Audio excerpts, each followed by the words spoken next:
आप मुझे एक बात बताओ, जिसने संस्कृति का बुरा चाहा वो खत्म हुआ। मुगल कहाँ आके खत्म हुए? पूरी दुनिया जीत के यहाँ आके। ब्रिटेन का खत्म हुआ आके यहाँ आके। कांग्रेस ने धरती का बुरा चाहा, नाश हो गया कांग्रेस का।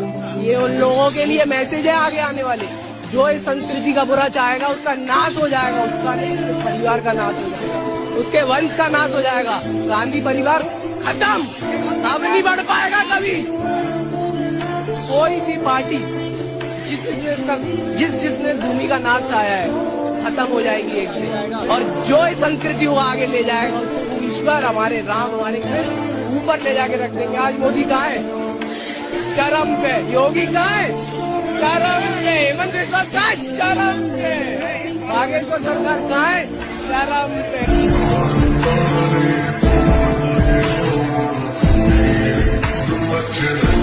तो मैं आम आदमी पार्टी की ओर से, अरविंद केजरीवाल जी की ओर से सर झुका के डॉक्टर मनमोहन सिंह जी को नमन करता हूँ। निश्चित रूप से उनके अंदर सारी वो योग्यता है जो भारत रत्न मिलने के वो काबिल हैं, और निश्चित रूप से उनको भारत रत्न मिलना चाहिए, इसमें कहीं कोई गलत मान नहीं है। एक नेक, अच्छे, ईमानदार और सच्चे इंसान भारत के प्रधानमंत्री के रूप में उन्होंने 10 साल भारत को आगे बढ़ाने का काम किया। देश के प्रधानमंत्री बयान देते हैं कि पैसा पेड़ पर नहीं उगता।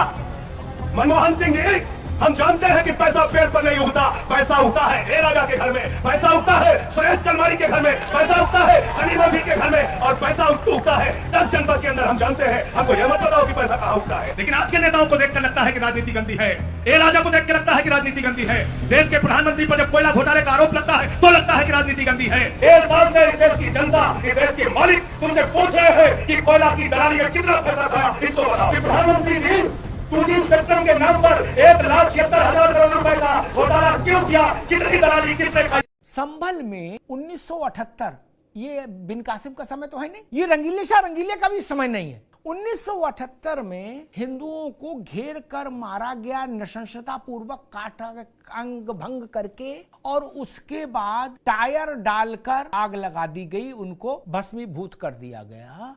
उन परिवारों, अशोक जी सुन लीजिए, उन परिवारों के लोग आज कह रहे हैं कि हमको अपने बाप का नहीं मिला, हड्डियां नहीं मिली, हमको अपनी माँ महतारी का नहीं मिला, हड्डियां नहीं मिली। तो घास और मिट्टी मिला और गोबर मिला के पुतले बनाए, उन पुतलों का दाह संस्कार किया बाद में। ये भाईचारा है, और आप कहते हो इस भाईचारे को आप गोली समझ के पानी के साथ निकल जाओ। अजब तमाशा है भाई। मैं लोगों को कहते सुन रहा हूं, पुरानी बातें नहीं करूंगा आज औरंगजेब की, मैं लोगों को कहते सुन रहा हूं, संभल से भाईचारे की सदा आती थी। इस भाईचारे को तो तत्काल प्रभाव से विदा करना चाहिए, जो ऐसा घृणित और जघन्य भाईचारा हो, जहां लोग जिंदा जला दिए जाएं, उनके शव नहीं मिले उनके परिजनों, जहां दिवाली नहीं मना पाए लोग, जहां होली नहीं मना पाए लोग। वो लोग कह रहे हम भाईचारा लेकर आए थे, आप चारा समझ रहे थे और खुद को भाई। ये कहां से मंदिर बंद हुए वो लोग? अभी किसी ने कहा था कि, और ये प्रचार हो रहा है कि रस्तोगी साहब के पास चाबी थी। हाँ जी, मैंने कभी इनकार नहीं किया, उनके पास थी चाबी, लेकिन रस्तोगी साहब के बाप और बाबा जब जला के मार दिए गए तो वो वहां पूजा करते बैठकर। वहां तो शासन शफीकुर रहमान बर्क का चलता था अशोक जी, मुलायम सिंह यादव का भी नहीं चलता था। वहां शफीकुर रहमान बर्क का शासन चलता था, न मायावती का न मुलायम सिंह का, संभल में। और जो लोग संभल से परिचित होंगे अच्छे ढंग से, वो मेरी बात की तस्दीक करेंगे। बताइए, 250 लोग मार दिए गए, पता लगा इस घर में 10 लोग हैं, बाहर से कुंडी लगाई, तेल डाल दिया। वो लोग कह रहे भाईचारा ना का मामला है, संभल से ठंडी हवाएं आती हैं खुशबूदार। मैं सुन रहा हूं कि भाईचारा खत्म कर रहे हैं, संभल को बर्बाद कर रहे हैं लोग। अच्छा जी, तब आवाज था 1978 में, तो ऐसी आवाज संभल नहीं चाहिए। ऐसा आवाज संभल भारत को स्वीकार्य नहीं।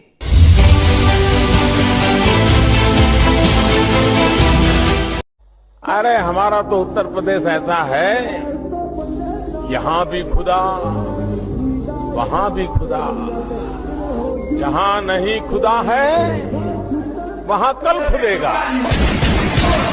इस देश में कांग्रेस जो अभी की कांग्रेस है, ये तो जितनी जल्दी खत्म हो, खासतौर पर परिवारवादी पार्टी, उतना देश के लिए भलाई भला है। ऑपोजिशन कैसी होती है? नवीन पटनायक भी तो ऑपोजिशन है, अपने राज्य में वो लड़ते हैं केंद्र सरकार से, राष्ट्र के मुद्दों पर साथ खड़े होते हैं। आपको ऑपोजिशन ऐसे तो चाहिए अटल बिहारी वाजपेयी जैसी, जो नरसिंह राव का विरोध करे, लेकिन जब कश्मीर का इशू आए तो नरसिंह राव कहे कि नहीं, मैं अपने मंत्री को नहीं भेजूंगा, मैं अटल बिहारी वाजपेयी को डेलीगेशन का नेता बना के यूएन भेजूंगा। मायावती को ही देख ले, आप देख ले सीए के मुद्दे पे उन्होंने कहा कि भाई जो पाकिस्तान और बांग्लादेश में और सबसे ज्यादा पीड़ित जो हिंदू या ट्राइबल्स हैं, वो 90 99% तो दलित है, तो मैं तो विरोध नहीं करूंगी सीए पे सरकार का। मैं तो सरकार के साथ खड़ी हूँ और राष्ट्र के इस तरह के मुद्दे पे वो कभी भी विरोध नहीं मैं तो हमेशा कहता हूँ कि मायावती और रामविलास पासवान ये कैसे भी रहे अपनी राजनीति में, पर ये कभी देश विरोधी नहीं हो। नहीं, कभी नहीं। पीएम भी जैसे कहते हैं ना, कांग्रेस मुक्त Bharat is about the ideology that these parties are serving. जो आइडियोलॉजी है इनकी देश तोड़क और समुदायों के बीच विभेद पैदा करने की, वो आइडियोलॉजी को खत्म करना। उत्तराखंड में मजारें बन रही थी, हिमाचल में मजारें बन रही थी, और अब तो कुरुक्षेत्र, जहां भगवान कृष्ण ने भगवत गीता का पाठ किया, जहां उन्होंने कृष्ण को गीता का उपदेश दिया, वहां पे भी मजार बन रही है। एक तरफ पूरे देश में मजारें बनाई जा रही हैं, वहीं दूसरी तरफ मजार बनाना और मजार पे जाना हराम है, दरगाह बनाना दरगाह पे जाना हराम है, पक्का कब्रिस्तान बनाना पक्के कब्रिस्तान पे जाना हराम है। इसीलिए पूरे अरब में एक भी पक्की मजार नहीं है, पूरे अरब में एक भी पक्की दरगाह नहीं है, पूरे अरब में एक भी पक्का कब्रिस्तान नहीं है। और क्यों नहीं है? क्योंकि अजान में कहा जाता है ला इलाहा इल्लल्लाह, अल्लाह के अलावा और कोई इबादत के लायक नहीं है। इसका मतलब ये हुआ अल्लाह के अलावा किसी की इबादत करना ही नहीं है, क्योंकि उनका ये मानना है मजार दरगाह बनाना और मजार दरगाह पे जाना हराम है। इसलिए जो असली मुस्लिम है वो मजार दरगाह बनाते नहीं, जाते हैं। अब सवाल ये है कि जब ला इलाहा इल्लल्लाह, अल्लाह के अलावा और किसी की इबादत हराम है, तो भारत में ये मजार बना बना के किसकी इबादत हो रही है? मजार तो इंसान की बनती है और बुत परस्ती हराम है। बड़े प्लान्ड वे में भारत की जमीन पे कब्जा करने के लिए चारों तरफ मजार दरगाह बनाई जा रही है, पक्के कब्रिस्तान बनाए जा रहे हैं। वक्फ बोर्ड पहले ही लाखों एकड़ जमीन लेके बैठा हुआ है, अभी नई प्लानिंग के साथ जगह जगह मजारें बनाई जा रही है, दरगाहें बनाई जा रही है, पक्का कब्रिस्तान बनाया जा रहा है, जो कि पूरी तरीके से अन इस्लामिक है, अन कुरानिक है और हराम है। इसलिए मैं सरकार से निवेदन करता हूं तत्काल अवैध निर्माण के खिलाफ कठोर कानून। मैं सोच रहा था कि अगर Jawaharlal Nehru ji steel authority of India की जगह मंदिर बना देते तो क्या इस देश का विकास हो सकता था? पुजारी ग्रंथी सम्मान योजना, इस योजना के तहत मंदिरों में भगवान की पूजा करने वाले लोगों को पूजा करवाने वाले पुजारियों को और गुरुद्वारे में ग्रंथियों को हर महीने सम्मान राशि देने का प्रावधान है। पूजा करते हैं लेकिन कभी भी इनकी तरफ हमने ध्यान नहीं दिया। आज इस योजना के जरिए हम इसे, मैं वेतन या तनख्वाह नहीं कहूंगा, एक तरह से इनका सम्मान करने के लिए इसकी घोषणा कर रहे हैं कि लगभग 18,000 रुपए महीना इनको सम्मान राशि दी जाएगी हमारी सरकार बनने पर। कि हिंदू मोहल्ले से और हिंदू मंदिर के सामने से मुस्लिम जुलूस निकल सकता है, तो मुस्लिम मोहल्ले और मस्जिद के सामने से कोई हिंदू शोभा यात्रा क्यों नहीं निकल सकती? आपके संभल में शिया सुन्नी का भी विवाद हुआ था 1976 में, पूरा विवाद तो शिया सुन्नी का था। उस समय जामा मस्जिद के कब्जे को लेकर के इसी बात का विवाद था। धूल मत डालिए उस सच पे।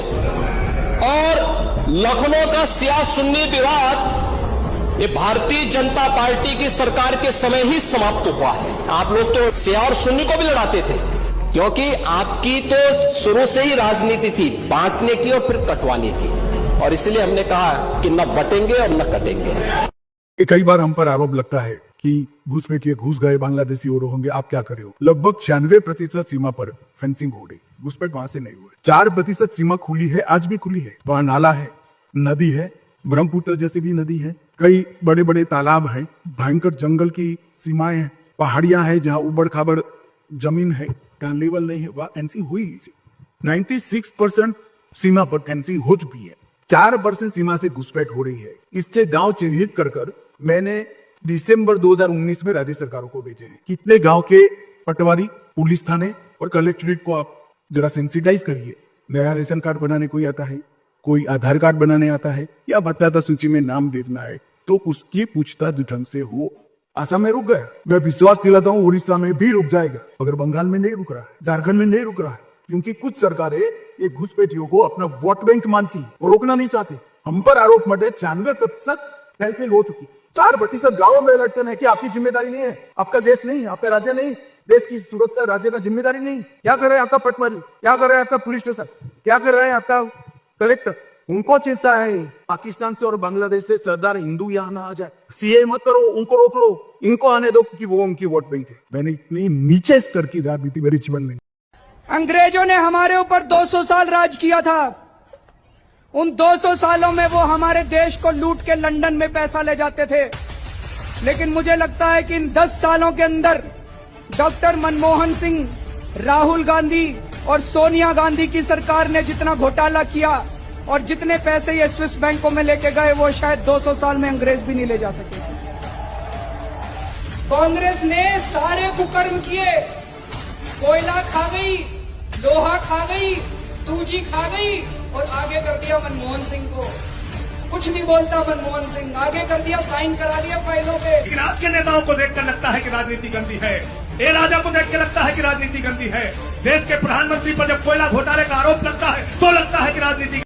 विनाशकाले विपरीत बुद्धि, सनातन विरोधियों जमकर मछली मटन खाओ और मुझसे मोदी की 100 तानाशाहियों का हिसाब ले जाओ। वंदे भारत, डिफेंस कॉरिडोर, 3 तलाक बिल, संसद में महिला आरक्षण, कस्तूरबा गांधी बालिका विद्यालय, महिला पुलिस स्वयं सेवक, महिला शक्ति केंद्र, राष्ट्रीय महिला कोष, मैटरनिटी लीव्स 12 से 26 हफ्ते की, एनडीए में महिलाओं को प्रवेश, सेना में women commission, 1 rank 1 pension, Uri Balakot, surgical strike, Rafale aircraft, defence में मेक इन इंडिया, सीडीएस की नियुक्ति, भारत की आर्मी 4थे नंबर पर, कोई बम धमाका नहीं, राम मंदिर, महाकाल लोक, काशी कॉरिडोर, सरदार पटेल का सम्मान, जनधन योजना, यूपीआई, जीएसटी, नोटबंदी, किसान सम्मान योजना, स्वच्छता अभियान, smart city, Beti Bachao Beti Padhao, rapid rail, eastern peripheral, जहरीले धुएं से मुक्ति, खुले में शौच से मुक्ति, गरीबों को घर, युवाओं को loan, startup India, make in India, Namami Gange, ग्रामीण विद्युतीकरण, कौशल विकास, पीएम बीमा योजना, भारत को टूरिस्ट हब बनाया, योजनाओं से बिचौलिए खत्म किए, डिजिटल इकोनॉमी, मछुआरों के लिए मंत्रालय, विश्वकर्मा योजना, आत्मनिर्भर भारत, अटल टनल, करतारपुर कॉरिडोर, ब्रू रियान समझौता, बोडो समझौता, बीएसएनएल एमटीएनएल का विलय, अटल पेंशन योजना, आर्टिकल 370, सीएए, एनआरसी, नल से जल, आयुष्मान भारत, न कोयला घोटाला, न 2G घोटाला, न कॉमनवेल्थ घोटाला, न चारा घोटाला, न लैपटॉप घोटाला, दलित और आदिवासी देश के राष्ट्रपति, केंद्र की नौकरी में ओबीसी आरक्षण, फ्री राशन, विदेशी एनजीओ पर कार्रवाई, एफसीआरए को मजबूत किया, नक्सलियों पर लगाम, मिशनरियों पर कार्रवाई, हज सब्सिडी खत्म, भारतीय Covid vaccine, made in India mask, PPE kit, free Covid vaccine, Chandrayaan, IIT की भरमार, नए एम्स, भारत विश्व गुरु बनने की ओर, भारत में G20, 100% रेलवे इलेक्ट्रिफिकेशन, रेल की स्पीड बढ़ाई, अनमैन रेलवे गेट्स का खात्मा, दुनिया में दूसरे नंबर पर मोबाइल फोन मैन्युफैक्चरिंग, 28.6 किलोमीटर सड़कों का निर्माण हर दिन, सभी धामों को हाईवे से जोड़ा, Meerut expressway, Jaipur expressway, Dwarka expressway, आदर्श ग्राम मेट्रो रेल का विस्तार, सरकारी गौशालाएं, यूक्रेन में फंसे छात्रों की घर वापसी, 1.25 लाख करोड़ का काला धन जब्त, डेटा डिजिटलाइजेशन, नई शिक्षा नीति, नए हवाई अड्डे, गरीब सवर्णों के लिए 10% आरक्षण, अरब देशों का भारत के प्रति नजरिया बदला।